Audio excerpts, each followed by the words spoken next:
going on, everybody, and welcome back to SoCal Exploring. My name is Scott. And I'm Savannah. And you're watching the Exploring Disney Podcast, Episode 5. It's been a while since we've talked with you guys. There's a lot of news that has come out. We came back from Florida. That was fun. It was very fun. It was a very fun trip. If you guys haven't watched those videos yet, then I highly suggest that you check out Sav and I's adventures in Florida. But there's a lot of information that we need to go over, isn't there? Yes, sir, there is. What's the main topic right now? Buena Vista Street opening? Hell yeah, it is. This is something that has been a long time coming, and we'll get into that right now. But before we dive into all the news, make sure you're following us on Instagram at SoCal Exploring Media, on Twitter at SoCal Exploring, and you can also purchase some official SoCal Exploring merchandise or Exploring Disney merchandise, whether you want a t-shirt, a sticker for your car or computer or whatever. It's all on the TeePublic shop, linked down below in the description, as well as the other social media platforms. Also, check out our website, www.socalexploring.com, because we are doing a lot more articles on that website. And if you guys are listening to the Spotify version or the Apple Podcast version and you want to see the visual version with pictures and stuff, then come on over to YouTube, youtube.com/SoCalExploring to check it out. All the visual stuff going on. But let's dive into it. Buena Vista Street reopening November 19th. The first thing that strikes me is because we didn't have an opening date beforehand, we just had sometime in November, you know? Mm-hmm. And I don't know about you, but I didn't think it was going to open November 19th. I thought it was going to be earlier. Or did you think it was going to be around this time? I mean, I feel like you've told me this like a while ago that it was opening. I thought it was going to open like probably like this weekend, like the 6th, the 7th. Yeah. That's or what at least by like next week, but not like 3 weeks from now. No, from what I've heard, like I was talking to our buddy Dylan from Theme Park Obsession, and he said that he's hearing Disney doesn't want to announce anything while it's election, which like which, you know, fair enough. But I thought they were going to open like the day after the election, to be honest. I mean, the election's still going on, obviously, but I didn't think it was going to be this late. So one major thing that sticks out to me is that now they're charging $10 to park at Downtown Disney. And I know me and you have our two different opinions on this, kind of the same, but I want to hear your initial thoughts. And then after thinking about it a little bit more. Well, obviously I thought it was dumb. Like the purpose of going to Downtown Disney is to spend money already. Like they're already like, you're going to get hella money from everything. And at least like on the Facebook groups of it, everyone's like, I'll happily pay those $10 for Disney. Disney deserves it and everything.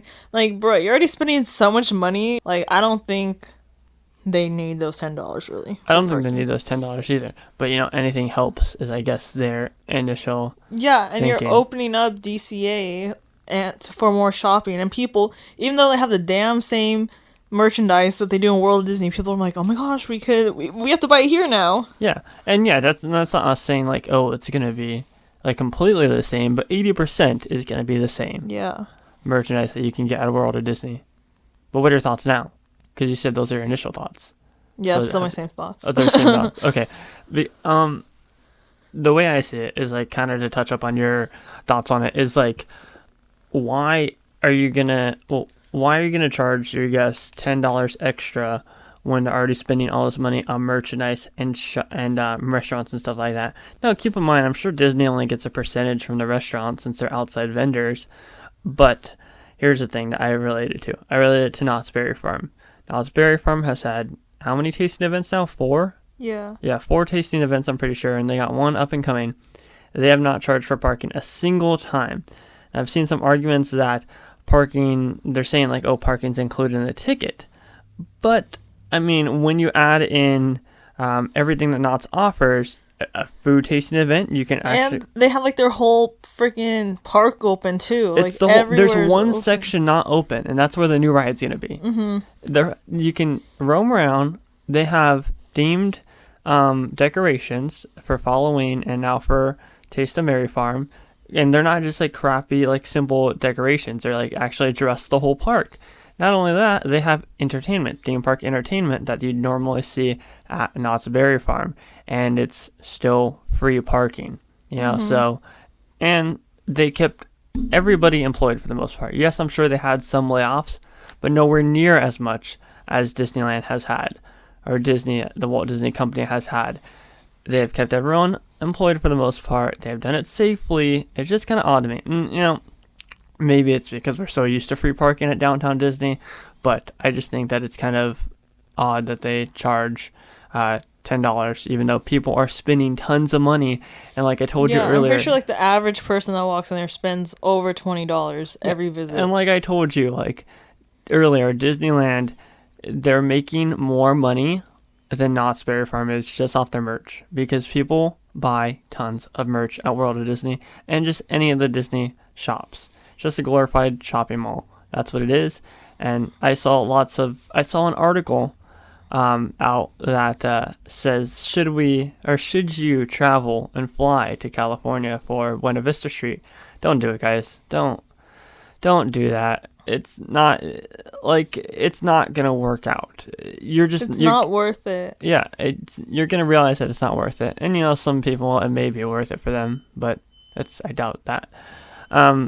Speaking of food tasting events, as we're on the topic of Knott's Berry Farm, I want to touch up a lot on why Disney went wrong with not bringing a food tasting event. The Festival of Holidays, around this time, very popular when like DCA is open. So why did they not do a Festival of Holidays event?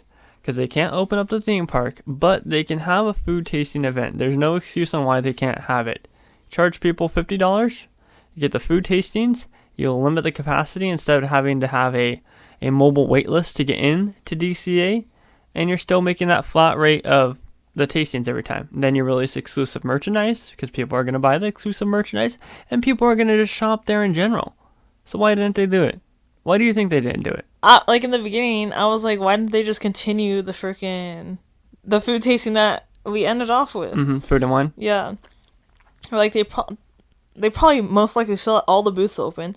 They still had like most of like at least like the syrups and stuff for like the drinks and everything that didn't go bad. Yeah. Like why couldn't they just open like not straight away, but like like in September or October with like that food tasting? Because Knott's was starting, I think, in September. No, Knott's started like in. No, they started like August. over summer. Yeah. Early August they started. Yeah, because weren't we gonna go like on my birthday? Yeah, Taste of Calico, I think, was the first one. And we're going to go on your birthday, I think. I think that was the first one, yeah. So Disney... Well, here's to answer that, is because they're still in the ongoing battle with the government, because neither of them can compromise. So they're like just set on, let's wait till we get our reopening guidelines until we actually open the park or do anything. And then I think Disney was going to be so set on like thinking that they were going to open... That they're like, they put out the July opening date. Yeah, that they're like, oh, we're fine. Like, we don't need a food tasting. We'll be opening soon. And then they just keep saying no, no, no. Whereas like Knott's, they kind of like took the opportunity real quick and just like you gotta take the because even when like the battle between the reopening guidelines was going on, Knott's was still saying, hey, we're gonna do our food tasting event. Hey, we're gonna do a taste of Halloween. They're like, they already had that set. And if they got permission to actually open up the theme park, then I'm sure they would have still brought Taste of Halloween. They just would have added it onto the actual theme park. So I don't know. It's already too late for them to do Festival of Holidays for a fact. It'd be too short of a notice for them to set up all the booths and then put out all the tasting cards and sell them all, because they'd sell out automatically. But there was just a really missed opportunity. And if Disney did that, then I think that, that wouldn't, I said this on Twitter, that wouldn't really help tons with, having the cast members not get laid off and stuff like that. But surely it would help Disney out a lot with their financial situation. Mm-hmm. Because yes, they're going to make plenty of money off merchandise opening Buena Vista Street. And yes, a lot of people are going to go and spend money, but you would have made double the money with the tasting cards. They would have sold out every damn day. Mm-hmm. And you can increase the cap pretty high if you open all of Buena Vista Street all the way down to Paradise Gardens. there'd be plenty of space. Don't get me wrong, you can't open a ton of it, but I mean, you'd have plenty of room. And if you even wanted to, you can open up the Grizzly Peak area for seating and stuff to make it to where you can increase your capacity. So, I don't know. As far as I've heard, there's been no talks for Main Street to follow the same trend with Buena Vista Street, and I don't think that that's a good idea at all. But could you think of any other similar ideas for Disneyland that they could open the park for shopping and dining? No, Main Street is just way too crowded. Like It's tight. Huh? It's tight. Oh yeah, like their stores, like besides, like everything on the right side is just way too small and crowded for. Well, and I guess you can make the argument for Buena Vista Street saying it's still tight, but I feel like the demand for Disneyland is higher than. Well, yeah, but Buena Vista Street's way, like all their stores are like connected openly, or like really open. I feel. Oh yeah, I'm seeing what you're saying, like how the stores are kind of separated Yeah. into Main Street on the right side. Like they're still open, but I just feel like it's more like clustered in Disneyland than it is in DCA. Yeah, I see what you're saying. What I'm thinking that they do is because, and we'll get into this a little bit later on when Disneyland will probably actually open. What I'm thinking they'll do is right now, since they can't do anything basically after Buena Vista Street opens, if stuff still isn't going good, I think that they're going to open Disneyland, but just no They're gonna have rides. so many people trying to take pictures of the freaking castle. They're just going to open it with no rides. That's what they have to do. If they want to keep cast members employed, it sucks because all these cast members have been unfortunately laid off, and like both of our hearts are with all of you guys who have been affected by this. But it's like there's no other way that they can just wait to open Disneyland. Like they're gonna have to open it. They're gonna have to open it with just entertainment and shopping and some other events that can go on in there. But that's the only thing I can think of. They're not gonna do a food tasting event in Disneyland. And I don't even know what the guidelines are that says, like, I don't know if it would allow them to do, like, cavalcades and stuff like that. I'm assuming not, because then you'd really be considered as a theme park. So I'm thinking that it'd just be solely just, like, entertainment like what Knott's is doing. I don't know. I feel like they won't open Disneyland at all, and they'll just keep expanding DCA. You think it's just going to be all DCA? Yeah, and then, like, maybe if they're really not getting the go-ahead, then do a food tasting, like, in February. In February? Yeah. Well, I think next year, like I said, if it's still not going good, I think that they should just extend food and wine. Well, yeah, it should be food and wine again. That's Yeah, why. exactly. Like January, February. But that's just all up in the air right now, really, is as far as how Buena Vista Street goes, because I think that it's going to be madness. And the real question is how will they control capacity with people spending more than just a couple hours inside of Buena Vista Street? Because yes, people go to downtown Disney, right? Like me and you go, and we don't even realize it, but we'll spend like 2 hours there. We don't even mean to spend 2 hours. So people are going to spend at least 2 hours minimum in Buena Vista Street. Do wristbands like Galaxy's Edge?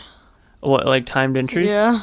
I guess I just feel like it's going to be kind of really hard for them. Like, okay, so they have said that you're going to have to join the mobile waitlist, as we've seen with World of Disney and Marceline's, and then they'll text you when to come back. And usually, like with Marceline's is usually the longest wait. It's about like. Well, yeah, but plus that's like a store. You go in, you go out. Well, that's what I'm saying. That's why people are going to wait yeah, longer in Buena like, Vista Street. Yeah, because people are going to go. It's not like go in and go out. They're going to sit there. They're going to eat. They're going to take their time. Especially at Carthay relax. Circle Lounge. You have this nice little lounge there. You're going to spend your time there, and then you're going to stroll down and you take your pictures and then go shopping and everything like Buena Vista Street is downtown Disney. Yeah, I think they should like do something with like a time slot. Yeah. Yeah, because it's especially going to be interesting on November 19th, that Thursday. Because opening on a Thursday compared to a Friday, there's really no difference with it right now, because there's still going to be, on the opening day, it doesn't matter if it's like a Tuesday, there's still going to be a crowd of Disney people will be there no matter what day it is. Yeah. And I'm glad that we're going on Friday, because me and Savannah, that's the opening day of Taste of Mary Farm, so we're going to hit Buena Vista Street earlier that day. Hopefully it's not as crowded, but I think it'll be crowded, just not as madness as the first day will be on a Thursday. I still think it's gonna be madness. I know you think it's gonna be madness, but I don't know. I have hopes, and then I always say that. I always say I have hopes, and then we get there, and I'm like, oh, why is this so bad? Yeah, you get so frustrated. Like you say, we'll be fine. Then you get there and you get so frustrated, and then I'm the one saying, we'll be fine. Yeah, I know. You're the person who's calm when it's actually happening. I'm the person who's calm beforehand, and then that we flip roles so when we actually get there. So that's funny. Any last minute thoughts on Buena Vista Street? Mm-mm.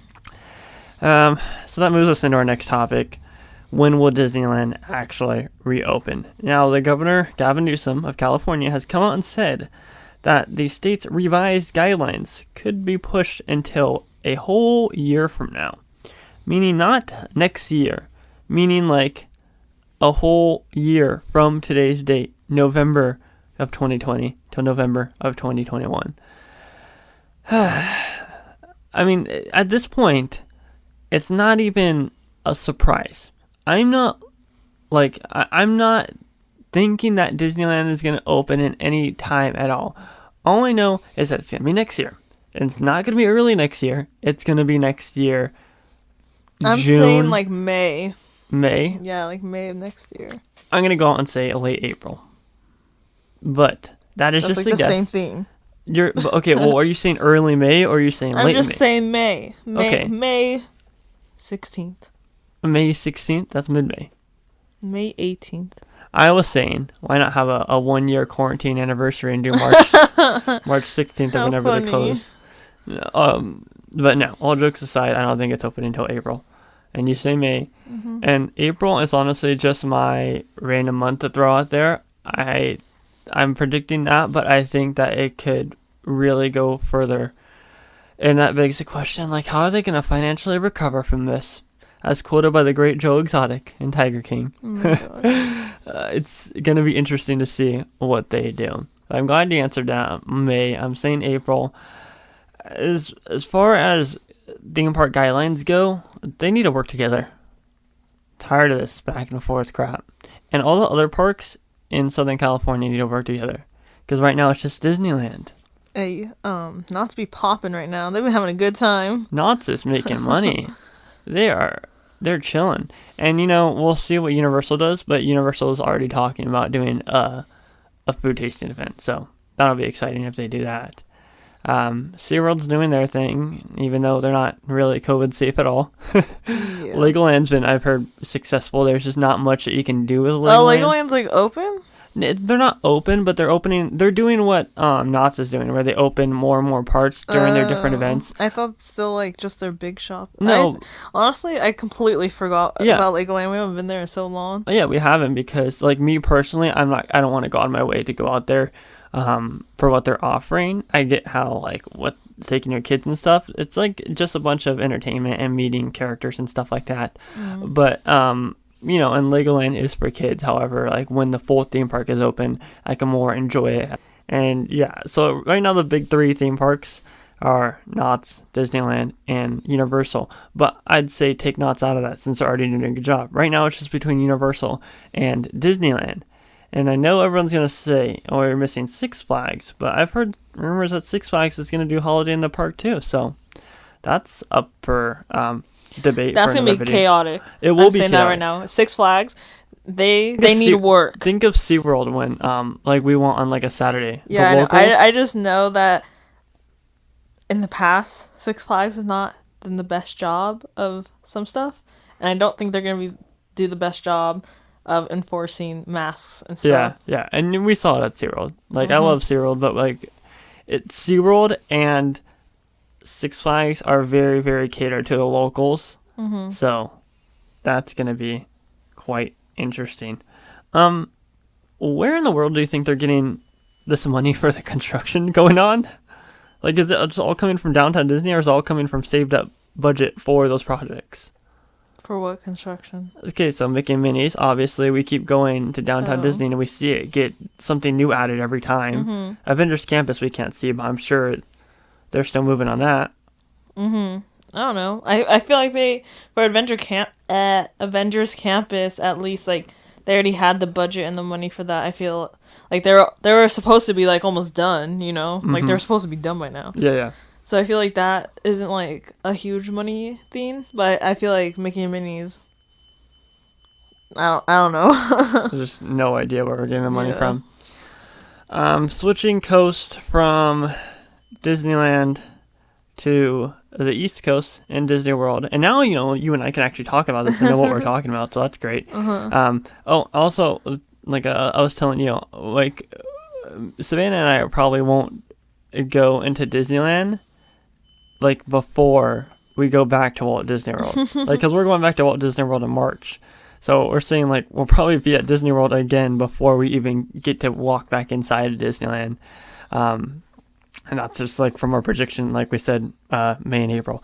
But switching over to Walt Disney World, an interesting thing that has recently been enforced at Walt Disney World as of today, November 5th or November 6th. They are not allowing guests to drink or eat inside of the ride queues, or any queues for that matter. While you're waiting, you can't eat or drink. Have my thoughts on this? I know for a fact you have your thoughts on this, so go ahead and share. But look at it from a COVID safe I am looking. I think that's kind of freaking stupid. Like in Florida, it was so hot. Do you not remember how many times where we filled our water bottles? Yeah. Like we went if you through guys, so for much our water. SoCal listeners, if you guys have not been to Florida, it is no joke when people say you get very hot there. And for you Floridians, I'm sure you know. It is so humid. Like I always have my hair down no matter what. I don't care if it's so hot. But in Florida, I had my hair in a ponytail the whole time. We were going through so much water, and I just think in that climate to say like you can't drink water. Or, like, okay, the food I understand, because that's, like, you're eating for, like, a long period of time. But you could drink a good amount of water in a couple seconds. Mm-hmm. And I think that's, like, stupid. I could see them saying, okay, no eating in the queue lines or whatever, but no drinking. Like, I'll pass on your floor then, and then what do you want to do? I think that the drinking is a little much. I think it should just be no eating.